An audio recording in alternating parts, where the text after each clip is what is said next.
When you lose narrative drive, you lose your reader's curiosity and concern. And these are two essential ingredients for engagement. Without it, your story is going to stall, the pacing is going to drag, and the reader may put the book down and never pick it back up again.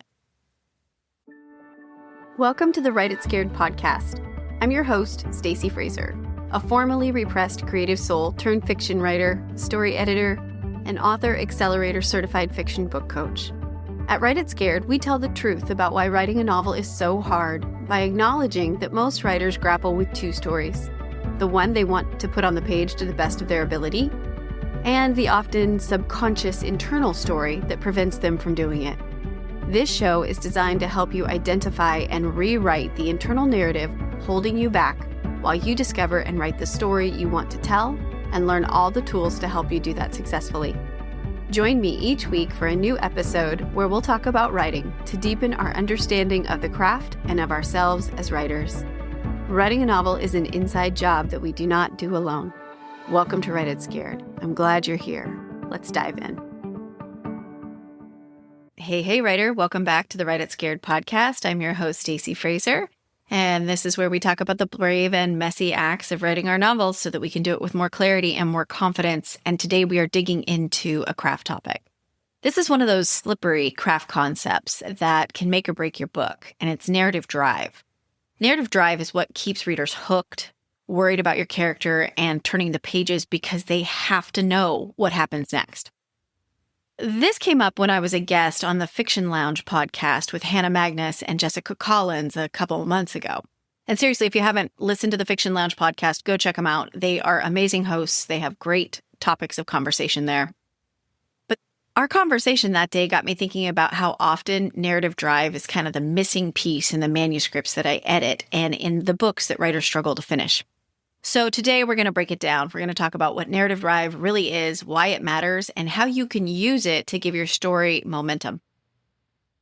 So again, narrative drive is what makes readers invest in your character's plight, what makes them keep turning the pages to find out what happens next. And it's a mix of story momentum, character motivation, the emotional investment from the reader, plot and information management, and reader curiosity and concern. And it is a tough thing to learn to wield, at least in my opinion. But knowledge and practice are the keys to the kingdom. But in order to understand narrative drive, we've got to take a step back and look at how character development and conflict work together to create change. Because remember, change is the heartbeat of story.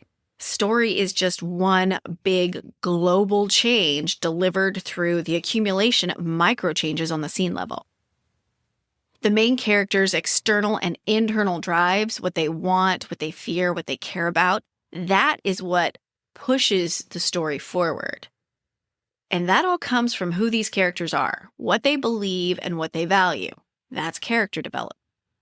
Now, you don't need to know everything about your character before you start writing. I mean, lots of writers discover who their characters are as they draft. But eventually, you do need to circle back and define, what does your character want? What's their goal, the concrete thing that they are going after that you can measure, if they're getting closer or farther away from it? And why do they want that thing? Why do they value it? What do they care about? What do they fear? Or what lies are they telling themselves? And what's the motivation behind all of that? So for me, character development is foundational. I have to dig into that first because it drives everything else for me. Not everybody's like that. But do circle back to it. And it's okay if it takes a few drafts or even more to get clear on who these folks are. For myself, I'm a big fan of the way Michael Haig and Robert McKee break down character development. And essentially what they say in a nutshell is start with who the character is on the outside. How do they present to the world? And then explore what vulnerability that persona is protecting. How do they start the story? What emotional place do they start the story? And what external goal do they have in mind? And where do they end?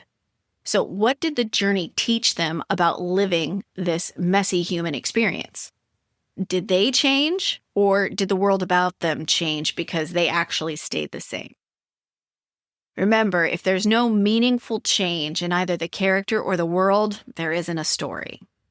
Now, the thing that forces change is conflict. You want to kind of think of this as Newton's first law, but with the lens of storytelling. And the first law says an object at rest will stay at rest unless it's acted upon by an outside force that is strong enough to overcome inertia. So what that means is your characters are not going to change to become whatever you want them to become unless they're forced. Now, all of this brings us into narrative drive. Narrative drive is the natural extension of character and conflict. It's the force that keeps readers asking, what is going to happen next? But there's more to it than that, and we're going to get to that in just a minute. I like what Robert McKee has to say about narrative drive. He says that narrative drive is the side effect of the mind's engagement with the story. So really, narrative drive is about the relationship between the reader, the story, and the storyteller. And to wrap my head around it, I boil it down into what I call the 3 C's. Narrative drive is made up of concern, curiosity, and control of information. When these 3 things work together in a story, they build expectations and they build anticipation, which gives your story forward momentum. So let's talk about each one of those, and then we'll pull it all back together for the takeaway. So, curiosity is your intellectual hook. It's the reason your reader is wondering what's going on here.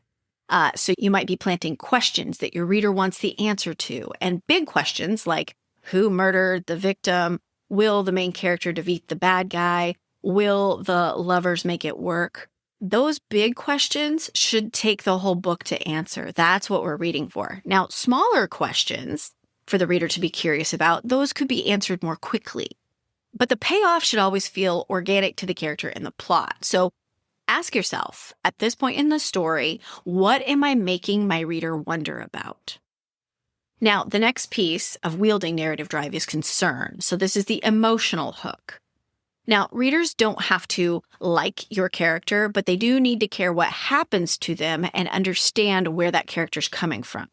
And you create this concern for the character by giving your readers enough context about what your character values, what they fear, what they believe, what they desire, and why.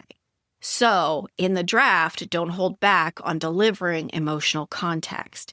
It's what makes the stakes real and allows the reader to understand what's motivating your character's behavior. So, ask yourself, what am I making my reader feel right?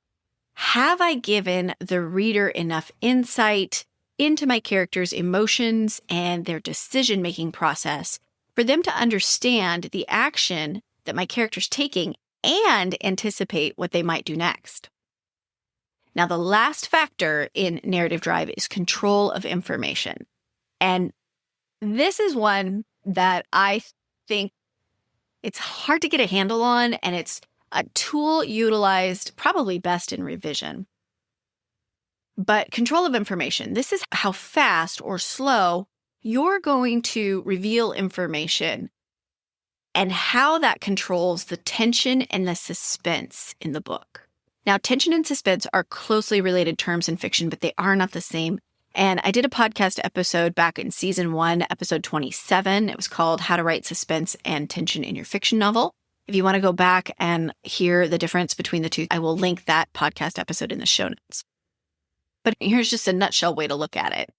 If you plant a big story question in the beginning of the book and you answer it too soon, the suspense is going to fizzle out. The desire to know is gone. And the story can feel flat.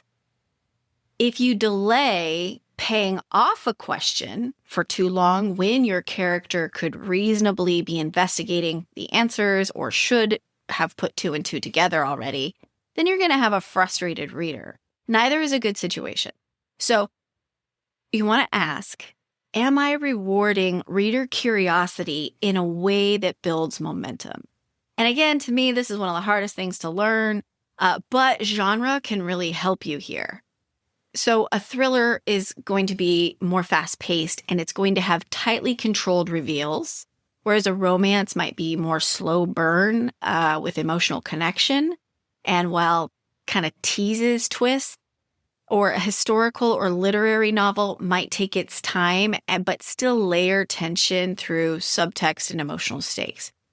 So how do you build narrative drive in your story? Well, here are some concrete, practical tips that you can apply today. You want to start with a character who wants something badly. Give them an external goal and give them a plan to go after it. This will give your character agency, which is the ability to create change in their life, and that makes us root for them.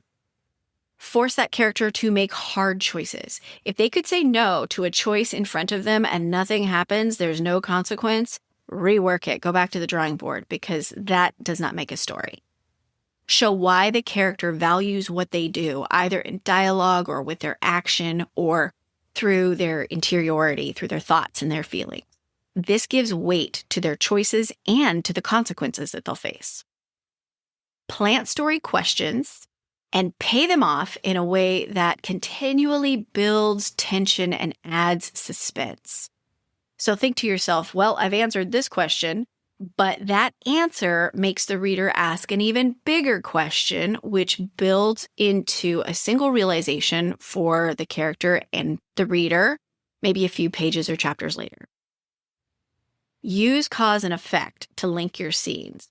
Cause and effect means that because this either event, emotion, realization, action, or behavior occurred, it triggers the next event, emotion, action, realization, or behavior to occur, versus a bunch of independent things happening together that are not interconnected, that don't create a chain reaction.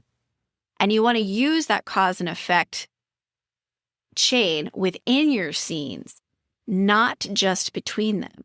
Story is about action and reaction and action and reaction as the entire thing builds in intensity and tension.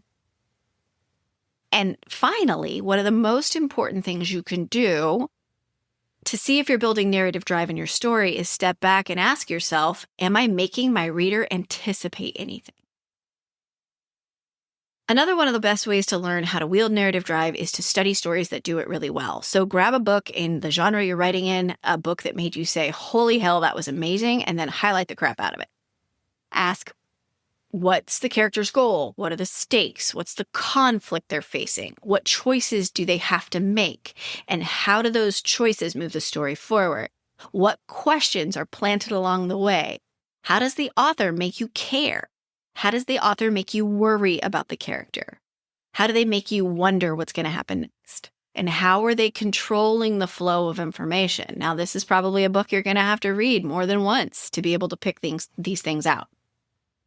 All right, writer, that was a lot, but that was narrative drive in a nutshell. The point: keep your readers curious, keep them caring, and manage what information you reveal to them. If you do that, you're going to give the story the momentum it needs to carry the readers all the way through to the end.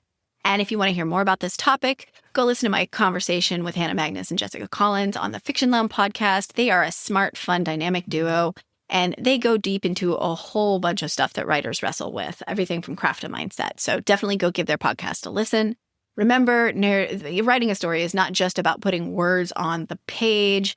It's about putting them on the page in the way that engages the reader and makes them feel. So your job as the author is to make your reader wonder, make them worry, and that will make them stay with you to the end.